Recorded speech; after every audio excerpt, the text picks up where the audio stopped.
Yakın motor nokat kabar çıkıp turgan katılımcılar bugün günge 6 aprel 2026 yıl biz Nokat rayonu şaharının meriga geldik. Asqar Murzaga, assalamu alaikum Asqar Murza. Kelgenizge bir yıl bolgan eken, 2024-5 yıldan mayda kelген ekensiz. Azыр 2026 yıl bir yıl boldu. 2025 yılı kандай işler kıldınız? 2026'ga kандай planlarınız var? Şondan kişi malumat berip koysanız. Özünüz tanıştırıp. Макул. Биринчиден Айбек мырза сага чоң ыраазычылык айтам. Атайга келип, ушу мэрияга келип, шаардын азыркы шарт абалы боюнча келип, кичине маалымат алайын депсин. Мен 25-жылы келгенмин. Салыштырмалуу эле айтайын, бүт биздин шаарга койгон милдеттер, пландар, биринчи бул экономикалык бөлүгү деп коет. Бюджеттин аткарылышы 105% аткарылды. Анын ичине мындайча айтканда, баардыгын айтып отура бербейм. Аренда деген салык бар. Ал аренда салыгы 24-жылы 800 миң сом мэрияга түшсө, 25-жылы аны 3 миллионго көтөрдүк да, мындайча айтканда 5 эсе 6 эсе көп.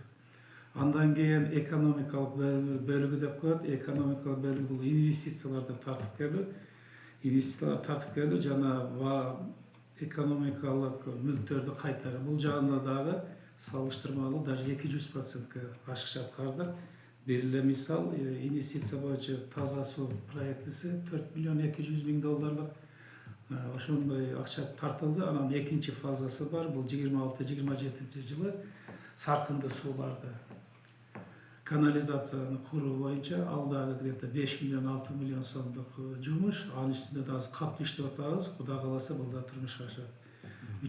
Дагы бир чоң бөлүгү бул инфраструктураларды оңдоо деп коет. Инфраструктураларды реконструкциялоо же оңдоо. Бул маселе боюнча дагы 24-жылга салыштырмалуу курулуш иштери биздин бюджет өзү Нокат шаарынын бюджети 92 миллион сом болсо, анын 85% социалдык маселеге защищенный корголошко келет, где-то 10 миллион 15 миллион тегерегиндеги акча калат. Ошого биз кандайдыр инфраструктурабызды оңдошубуз керек. 24-жылга салыштырмалуу бул ишибиз да 200%га ашыкча болду.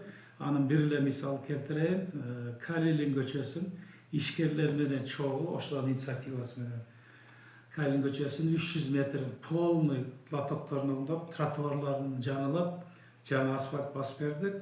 Бул жерде жолду 18 метрге кеңейттик. Азыр жакшынакай кызмат кылды. Дагы бир чоң инфраструктуралык объект бул Крупская мектебинин балдардын стадионун 24-жылы кандайдыр себептер менен аткарылбай калган экен, иштен туруп калган экен бир жылдан бери. Бирок ошону тез арада ишке ашырып, мурдага 5 миллион 6 миллиондун эле бюджети каралса, аны 11 миллионго деле көтөрүп, максатыбыз ушу сапатына, стандартка жооп берсин деп 45 жайынасы 45 күн ичинде куруп бүтүрүп, мына азыр балдар жакшынакай европалык стандартта ошо пайдаланып жатышат. Андан кийин заборлорду курдук, башкаларды курдук. Эми бюджетибиздин аздыгына байланыштуу бюджеттен да эмес, мамлекеттен да эмес, башка жактан да акча албай, спонсорлук. Мындайча айтканда, Нокат шаарынын бир кыйын атуулдарына акчасынын эсебинен шаарда 16 2 этаж союз мезгилинде салынган үйлөр бар, 30 жылдан бери каралбай калган. Бирок жеке менчиктен шаардын менчиги эмес, бирок ошол үйлөрдүн бүт фасадтары жаңы забапат, ачык, сары, мындай күрөңдүлүп, полный краскалап оңдоп берди. Ошондо иштер да көп болду. Анан кийин эң жогорку мындай негизги критерий деп коет, шаардын кылган ишинин баалоо.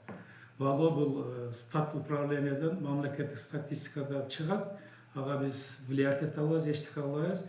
24-жылы бул жакырчылыктын деңгээли деп коет.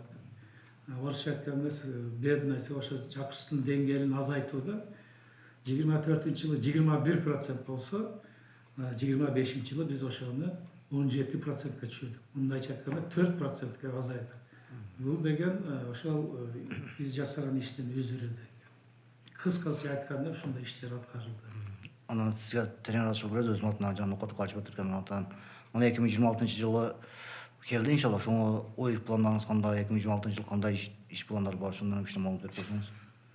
26 жылга иш ойлорубуз чынын айтканда грандиозный, өтө чоң. Бирок кайсы ишти баштасаң дагы, эмне кылсаң да биринчи анализ жүргүзүш керек. Кандай шартта биз турабыз? Мен келгенден бери шаарды аныктап например кылсам, шаардын территориясы илгери искин аукат айылы 60 000 калып калса, ошонун ортосунан 15 000 калып калды эле шаар кылып 2003 жылы түзүлүп калган экен. Административный территориальная реформа деп коет. Бул 23 жылы жүрүлгөн, бирок почему-то область боюнча жүргүзгөн дагы Нокат шаарында жүрбөй калыптыр. Себеп азыр бизде 1 метр жерибиз жок. Өнүгөлү жер, жаңы нерсе курайлы, жаңы мектеп, жаңы детсад, башка элдин талабына, шаардын тургундары талабына ылайыктуу бир социалдык кабилет курайлы десек, эчтекебиз жок. Жерибиз жок экен ошону курат. Бирок ошого карабай, эгерде бар жерлерибизди дагы эски жерлерди бузуп туруп, асманга өнүгөлү десек, анын үчүн бир чоң талап бар. Бул канализацияны куруш керек. Канализация жок болсо, 2 этаждан жогору нерсе кура албайт. Ошон үчүн биринчи биз ошонун үстүнө катты иштеп атабыз. Мэриянын деңгээлинде бүт жумуштарын биз аткарып койдук. Эми мамлекеттик гана деңгээлде калды. Европейский банк развитияда ошо бүт маселелерди чечип бергенбиз. Ошол тараптан чечилсе эле бул канализацияны башташыбыз керек. Канализацияны курдуш. Мына өзүңүздөр байкагандай, мен келгенден бери элдин нааразычылыгы, элдин талабы эле каерде болсо септик бар, каналга агызып атат, эшикке агызып атат, жыттанып атат, анда турат. Эгерде канализация жок болсо анан кая калып барат. Ошол маселени биз канализацияны чечсек, бүт ошол санитарно-гигиенический состояние деп коет да, элдин шарты. Ошондо септиктер бүт баардыгы жоголуптур, бул маселе чечилет. Андан кийин өтө чоң маселе биздин бюджетти көбөйтүү. Бюджет бул акча. Акчаны каяктан биз алып келебиз? Эгерде бизде экономикалык менчик болсо, ошону биз иштетип туруп акчага айландырып бюджетти көбөйтөбүз. Бирок 35 жылдан бери шаардын түзүлгөнүнө 26 жыл болсо, экономикалык же муниципалдык экономикалык менчик шаарда калбаптыр. Бардыгы эле жеке менчикке өтүп кетиптир. Ошолорду азыр кайтаруу нерсени биз өтө эбегейсиз иш кылып атабыз. Мына биринчи ласточка болуп туруп, бул жерде чын айткыш керек. Сулайманов жараныбыз ушул киши өзүнүн ыктыяры менен бизге мына компания мурдагы компания банкынын имаратын бизге бекер өткөрүп берди, өз ыктыяры менен. Ошол азыр мына быйылдан баштап ай сайын 200 000 сом шаардын бюджетине берип атат. Ушундай объектилерди дагы көбүн кайтарып алсак, билебиз, мына өзүңүздөр билгендей, 15 жылдан бери бизде эстелик болуп 7 этаж турат. Ошол 7 этаждагы эгерде аягына деле бүтүрүп, торговый центр кылсак, ошол дагы шаарда иштей турган болсо, ошондо да бир 10 миллиондун тегерегинде шаардын бюджетине акча түшөт. Ошондо биз бюджетибизди көбөйтөбүз да, азыр 10-12 миллион сом гана болуп атса, инфраструктура, экономикалык жактан бюджетти көбөйтүп алсак, 30-40 миллион сомго бюджетти көбөйтүп алсак, ал деген ушул шаардын тургундардын талаптарына сураш, ошол аянтчаларды, мектептердин ремонтторун, тротуарларын, мына азыр сиз өзүңүз айткандай памятниктердин тегеректерин, же болбосо коомдук жайларды түзгөнгө, андан жеке маселелерди тез арада чечип туруп, шаарыбыздын тургандарына ылайыктуу шарт түзөт. Ошондо жакшы иш болот эле. Андан кийин глобалдуу чоң стратегический концептуальный маселелерибиз бар. Ага ал маалыматтарды сиз да башка жолу келсеңиз, ага бир кеминде 4-5 саат мен чечимдеп айтып бергенге даяр. Иншалла, майли ишиңизге ийгилик, ушунчалык убакыт бөлүп терең ыраазычылык билдиребиз. Кабыл алганыңызга өзүмдүн атымдан жана Нокат Кабыл Жомарт каналынын атынан терең ыраазычылык билдирем. Ишиңизге ийгилик, Аллахым өзү колдосун. Тынч болуң, аман болуңуз. Ассаламу алейкум, рахматуллахи ва баракатух. Тынч болуңуздар, аман болуңуздар. Рахмат.